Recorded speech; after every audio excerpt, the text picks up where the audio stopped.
What does massive retaliation mean? Have you ever wondered how the United States responded to threats during the Cold War?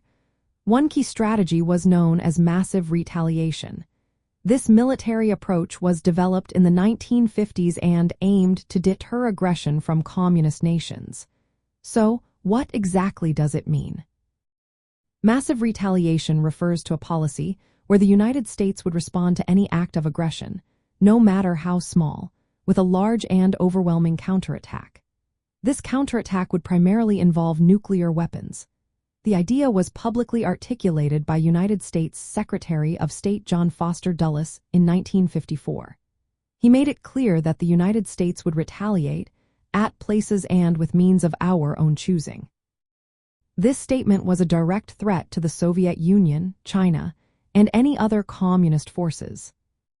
The goal of this strategy was to prevent the spread of communism.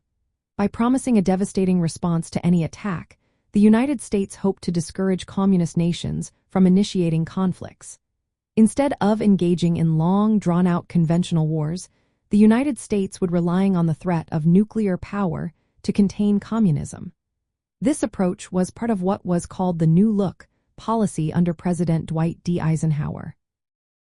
Massive retaliation was meant to act as a deterrent. The idea was that if both sides knew they could completely destroy each other, they would be less likely to start a war. This concept is known as mutually assured destruction.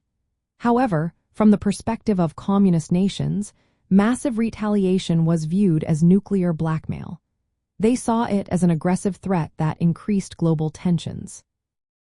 The policy also revealed a vulnerability. If the United States reduced its conventional military forces in favor of nuclear threats, it could face a tough choice in limited conflicts. The United States might have to decide between launching a nuclear attack or surrendering. This situation was seen as an opportunity by communist states. In summary, massive retaliation was a strategy during the Cold War that promised overwhelming nuclear responses to any aggression. It aimed to contain communism through the fear of total destruction. However, it also raised concerns about escalating tensions and the risk of nuclear war. Understanding this policy helps us grasp the dynamics of the Cold War and the strategies employed by the United States to navigate that challenging period.